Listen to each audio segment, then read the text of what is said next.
Good morning, my dear brothers and sisters, Morning, Mons. and welcome to all of you to the Manila Cathedral.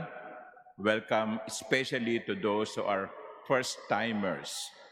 And I also would like to greet a pleasant morning ang mga sumusubaybay sa atin sa kanilang mga tahanan, sa kanilang pinagtatrabahuhan. I will start with this group sitting in front of me. Can you see me? Yeah, good. Can you see the image of the Blessed Mother? Ba't nagre-react? Can you see the image of the Blessed Mother? Yes, okay. Can you see what is behind the wall, behind the image of the Blessed Mother? What is behind that wall? It's a thick wall, this thick.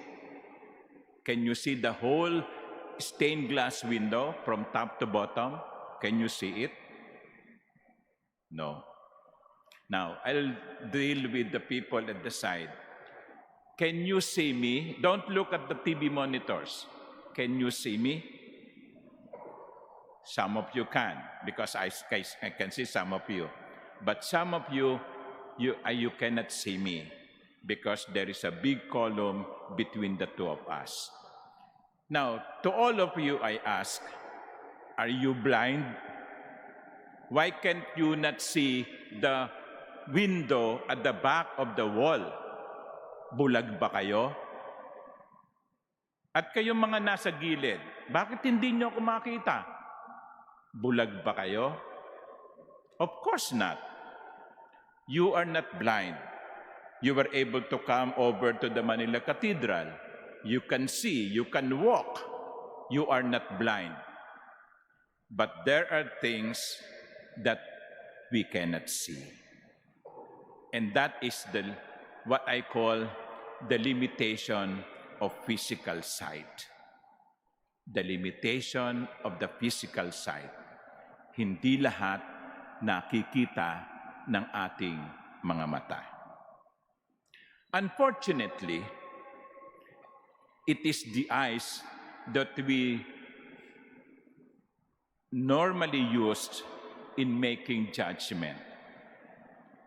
Normally, it is the eyes that we see in making decisions. Normally, it is the eyes that we use to make choices.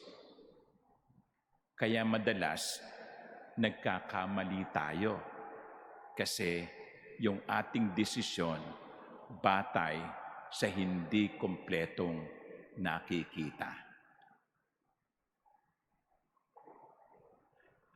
Let us go to the first reading.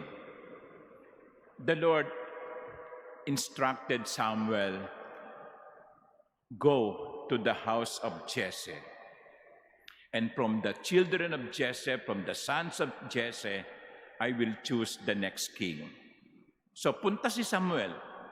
And then, nung makita niya yung panganay na anak ni Jesse, sabi niya, ito na siguro. Okay? Ito na siguro. Kasi, matipuno, matangkad, gwapo. Pero nang sabi ng Panginoon, hindi siya. Hindi siya ang pinili ko sapagkat kayo, ang tao, ay nagpapasya ayon sa nakikita ng mata. Pero ako, ang Diyos, nagpapasya ayon sa nakikita ko sa puso. Many times, we make choices by what we see. And many times, we fail and make mistakes because what we see is not complete. We are not blind, but we cannot see everything. Kaya mga minamahal kong kapatid, ang unang turo sa atin ng pagbasa ay magdahan-dahan sa paghuhusga. Magdahan-dahan sa pagkilatis. Sapagkat baka yung tinitignan mong, mukhang mabait ito. Mukhang mahusay ito. Mukhang pwede ito. We fall in love first by what we see. Yan ang gusto ko. Maganda, matangos ang ilong, maputi, makinis ang balat. Yan ang gusto ko. Gwapo. Okay. Makinis ang balat, malago ang buhok, matangos ang ilong, manipis ang labi, kissable lips. Those are appearances. But we can make mistakes by basing ourselves only on what our eyes can see. Kaya ulitin ko, dahan-dahan sa paghusga sapagkat hindi lahat ay nakikita ng mga mata. Kaya minsan magtataka ka no? Mag-asawa, ang gwapo ng lalaki, pero average lang yung babae. Sasabihin natin, bakit yun na napangasawa niya? No? Katulad ninyo, yung mga mag-asawang naririto, bakit yan ang pinili nyo? Okay? O bakit siya sinagot nyo? Pangunga no? Pero bakit siya? Sasabihin nyo sa akin, Father, meron akong nakita na hindi nakita ng aking mata. See? Meron akong nakita na hindi nakita ng aking mata. Pero mga minamahal kong kapatid, sa Ebanghelyo naman, meron talagang mga bulag, meron talagang mga nakakakita, pero spiritually blind. At ito yung mga Pharisees. Ito yung, siguro yung mga taong nandito sa gilid ko, no? Merong humaharang. Nandito ako, nandiyan kayo, pero may humaharang. Kaya hindi nyo ako nakikita. So that can be an example of spiritual blindness. Yung taong pinagaling ni Jesus can see Jesus, can see the Messiah in Jesus, can see the Savior in Jesus. That's why at the end of the gospel, he said, I believe. While the Pharisees who see clearly are spiritually blind. Nasa harap na nila, hindi pa nila makita. Nasa harap na nila, hindi pa nila paniwalaan. Bakit? Kasi may humaharang. Ano yun? Marami. Maaring bias, maaring inggit, maaring katangahan, simpleng katangahan. Kasi kung minsan, di ba, may mga kaibigan kayo, no? Sinasabi na, iwan mo na yan, niloloko ka lang yan, no? Paulit-ulit kang ginagago niyan. Ayaw makinig. Bakit? Mahal ko mahal. Kahit paulit-ulit na niloloko, nabubulag ng pag-ibig. Nabubulag ng katangahan.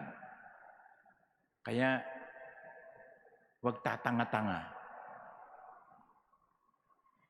So mga minamahal kong kapatid, ano yung kumisan ay kita natin, pero ayaw pa nating tanggapin.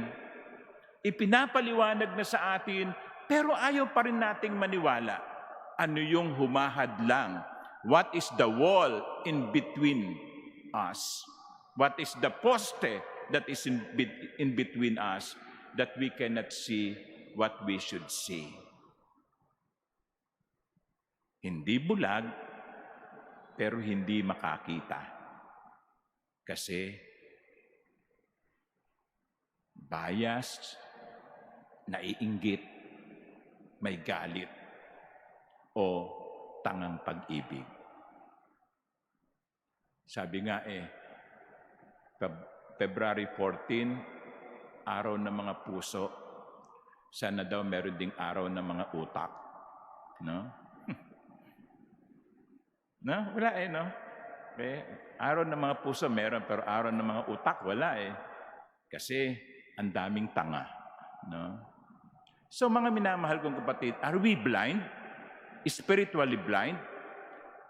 That what we can see, we deny? What we can see, we ignore? What we can see, we reject? Kaya mga minamahal kong kapatid, our prayers should always be like this. Open my heart, O Lord, that I may see and believe. Buksan mo ang aking puso upang ako'y makakita at maniwala. Amen.